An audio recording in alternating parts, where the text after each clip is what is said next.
Thank you. Good afternoon. Welcome to the White House. As a mother and as First Lady, it concerns me that in today's fast-paced and ever-connected world, children can be less prepared to express or manage their emotions and oftentimes turn to forms of destructive or addictive behavior such as bullying, drug addiction, or even suicide. I feel strongly that as adults, we can and should be best at educating our children about the importance of a healthy and balanced life.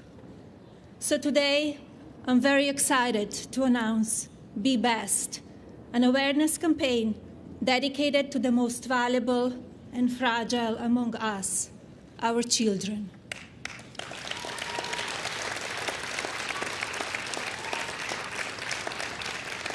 There is one goal to Be Best, and that is to educate children about the many issues they are facing today.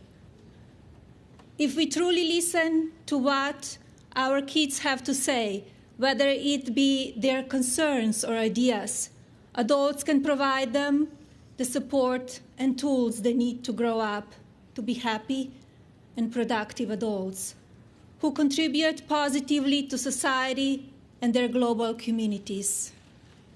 At the same time, children deserve every opportunity to enjoy their innocence. Every child should know it is safe to make mistakes and that there are supportive adults and friends nearby to catch them if they fail. We also need to be mindful that they should learn to trust in themselves and their own emotions. I believe our responsibility lies in the critical time before a child reaches adulthood. Let us teach children the importance of all aspects of their well-being, which includes a social, emotional, and physical health. There are too many critical issues facing children today.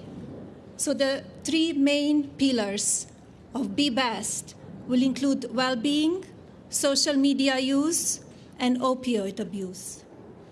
Together, I believe we should strive to provide kids with the tools they need to cultivate their social and emotional health.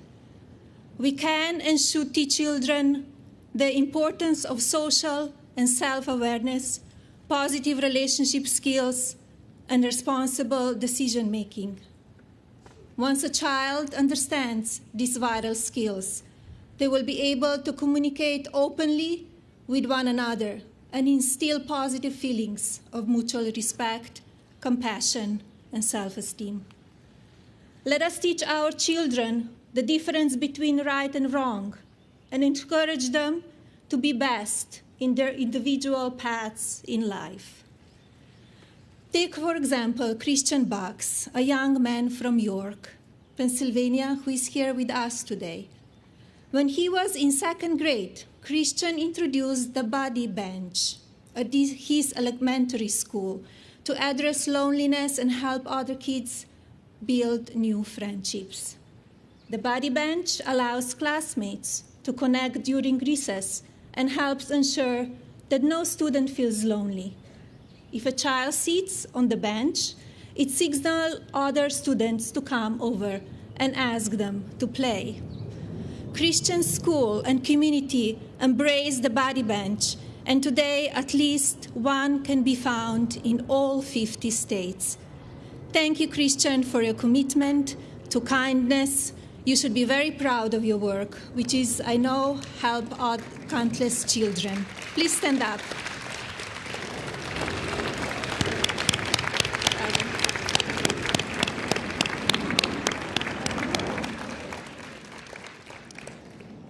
I'd also like to talk about Orchard Lake Middle School in West Bloomingfield Township, Michigan. I visited the school in October as part of National Bullying Prevention Month to speak to its students about the importance of being kind. While I was there, I visited their Viking Huddle class, which focuses on social emotional learning and teaches lessons about respecting others, inclusion, and being kind. As part of Be Best, I plan to highlight ideas and programs such as Buddy Bench and Viking Huddle Class, with the hope that other schools or community groups will be inspired to replace their efforts and take steps to improve the well-being of our children. We have invited some of the Viking Huddle Class here today. Thank you all for being and taking time here with us in the White House.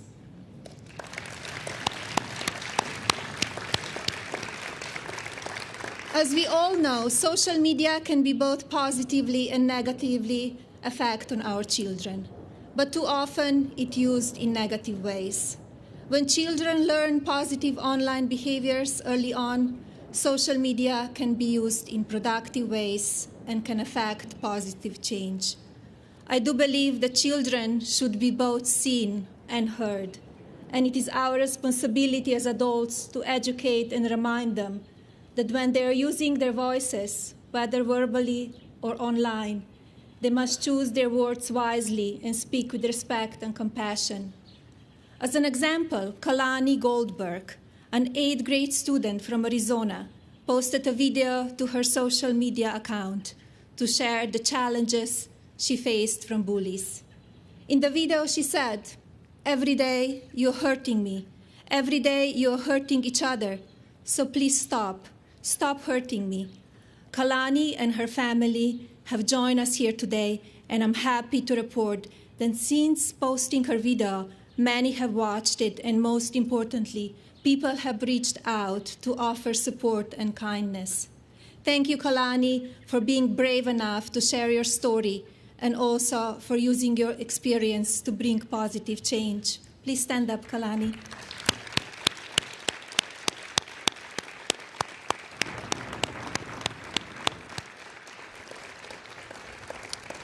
I first learned about the real consequences of our nation's opioid epidemic during my husband's campaign. Since then, I have met with and learned from many people who have been affected by this true crisis. In October, I traveled to West Virginia to tour Lily's Place, the nation's first nonprofit infant recovery center. Lily's Place puts a priority on the whole family, so that infants born dependent on drugs are given the best opportunity to thrive.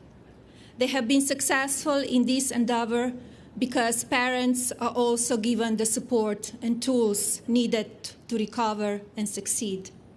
Lily's Place is a testament to the extraordinary work that everyday people can do when they put their mind to it.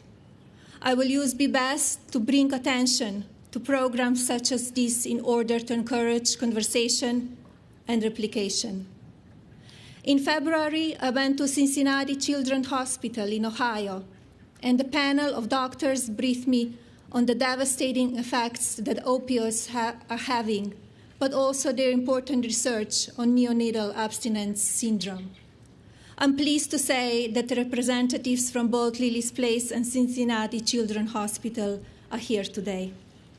Thank you. Thank you for being here, and thank you for your heroic work on behalf of children. I want to thank the many people I have met with and learned from over the past year while researching these vital topics on behalf of children. This includes the cabinet secretaries who have joined us here today, as well as representatives from Microsoft, Google, Facebook, Twitter, Snap, Amazon, National Safety Council, and so many more. I would like to thank the President, the Vice President, Karen Pence, and other members of the administration, as well as the members of Congress who are here today. I'm honored to have you all with me, and I look forward to working together on the behalf of children in the coming years. In my time as First Lady of the United States, I will make every effort to be best at championing the many successful well-being programs in existence today and teach the tools and skills for emotional, social, and psychical well-being.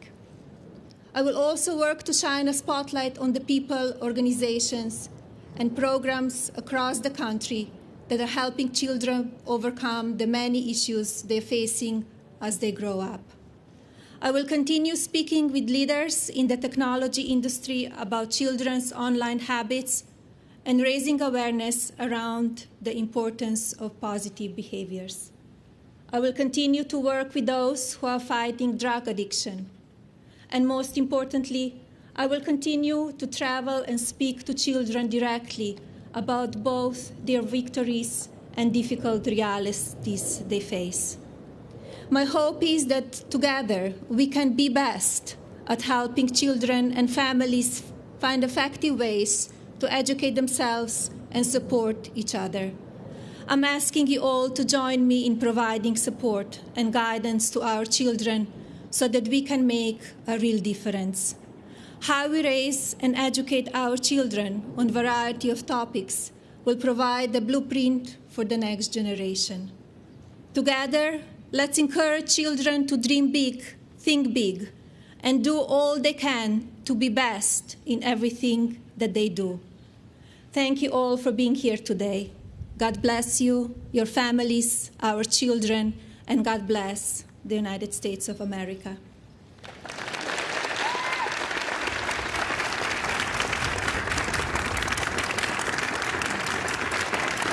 And now it is my pleasure to call my husband to the stage to sign a proclamation calling today, May 7th, Be Best Day. Mr. President?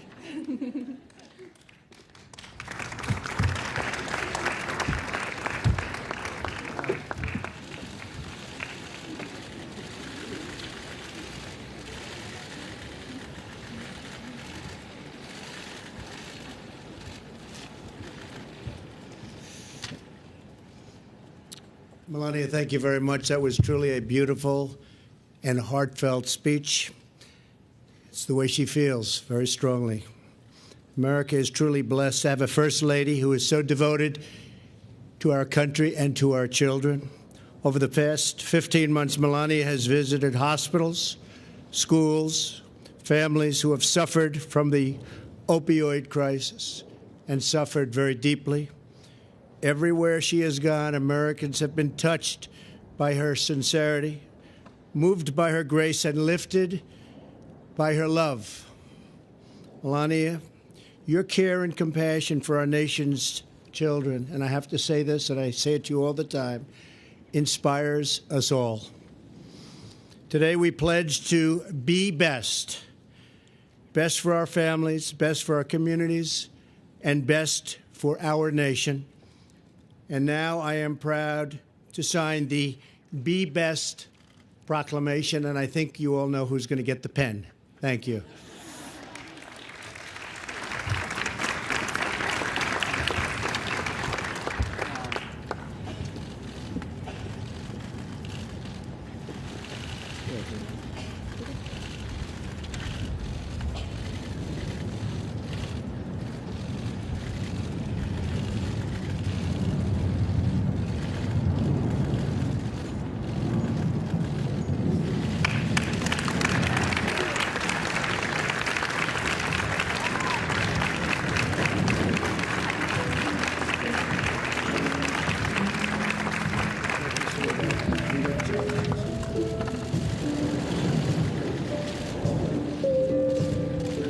Thank you, everybody, very much. Thank you, Mike.